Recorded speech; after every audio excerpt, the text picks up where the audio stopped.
وخت ډېر لوی غنیمت ده. د وخت په اهمیت باندې الله تعالی قسم کړی د والعصر د دې ضایع کېدا چې باید انسان ډېر ځان وساتي. ملت موږ ته چې د دین دښمنان بیخي ډېر محنت کوي، د یو چا په ګمراه کولو کې، بیا لارې کولو کې. موږ د هغو په هدایت په اصلاح کې باید ډېر کار وکړو. السلام علیکم ورحمت الله وبرکاته. بسم الله الرحمن الرحیم.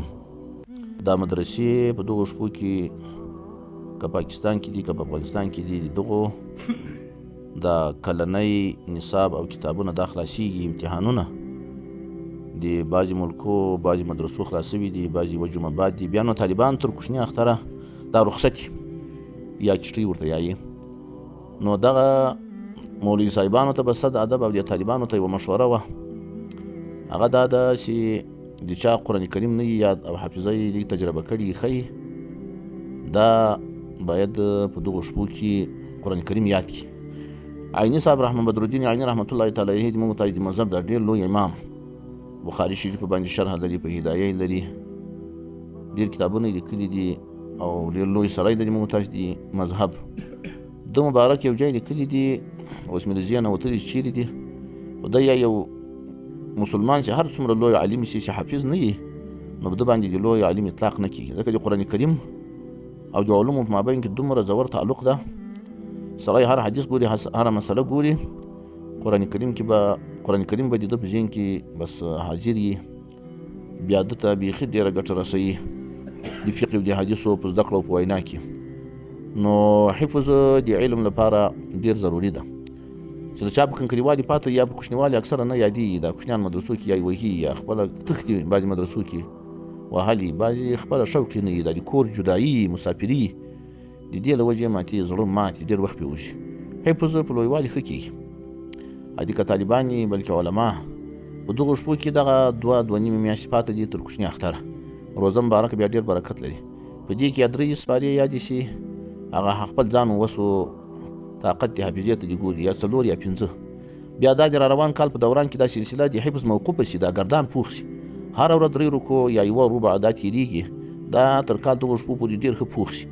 بل کال دومره تقریبا شي طالب تکملي وړې دورې ته رسېږي، قرآن کریم بیا یادي او ډېر په سهولت سره به یادي. ما پر اوسه کال یو ځای دا خبره کړې وه، سخت کال مې یو مولوي صاحب ولید، وایي سبقان مې وویل، قرآن کریم ته مې شروع وکړه، ماشاءالله هغه یې مې یاد کړی و. ما هم خپله کوچنیانو ته بعضې د شاګردانو ته دا طریقه ورشروع کړې ده. الحمدلله قرآن کریمونه یې مې یاد سو، فاخم سو. په علمي سلسله کې ماشاءالله په ښو درجو کې په امتحاناتو کې راغلي دي. قرآن کریم په خپله په سورة القمر کې 15 ځای الله تعالی دا خبره په ډېر تاکید بیان کړې ده، ولقد یسرنا القرآن للذکر فهل من مدکر. دا پکې موږ ډېر اسانه کړی دا قرآن کریم، راسې یو څوک شته چې پند واخلي.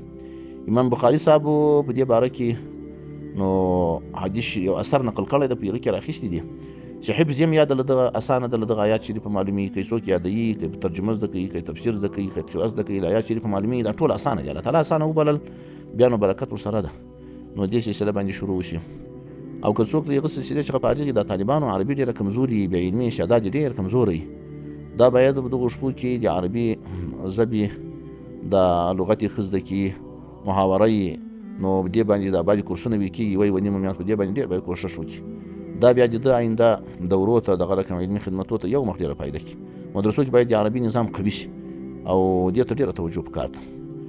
او که څوک قرآن کریم او د عربي کورسونه یا یو دا ورسره ضروري ده چې تنها شي، جومات کې تنها یې، که چلیم ته ورته ودرېږي اعتکاف ته، دا خو بیا ډېره فایده ده. او یو دا ډېره کې ضروري ده چې موبایل استعمال او تعلق دا بیا یو مخ ختم کړي. نو یو څه وخت ورته ګوښه شي، دا ډېر لوی نعمت ده، د قرآن کریم یادولی شي، انشاءالله یادولی شي.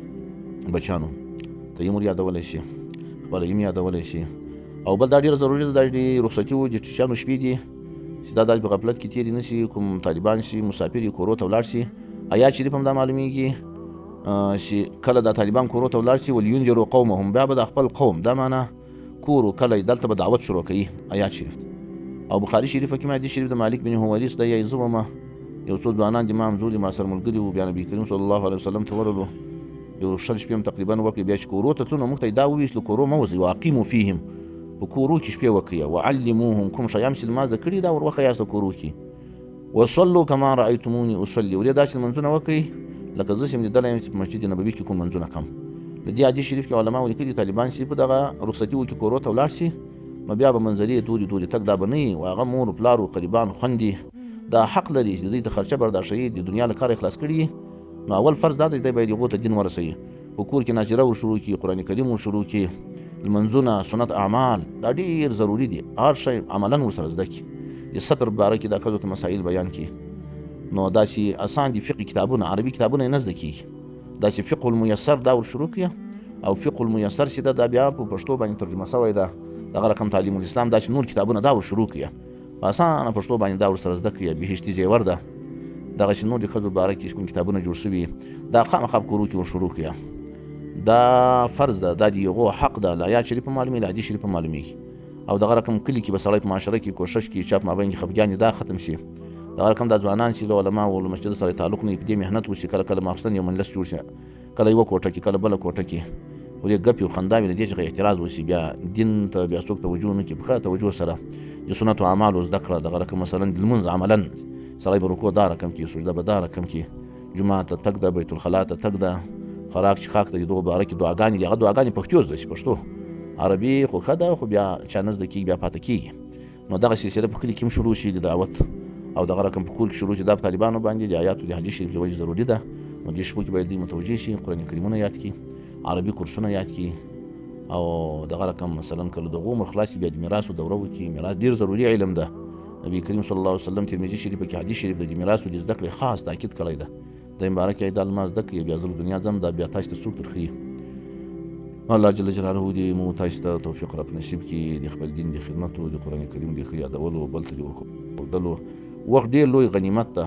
د وخت په اهمیت باندې الله تعالی قسم کړی ده، والعصر، د دې له ضایع کېدا څخه باید انسان ډېر ځان وساتي. ملت یو ثانیه دې ته باید متوجه وي.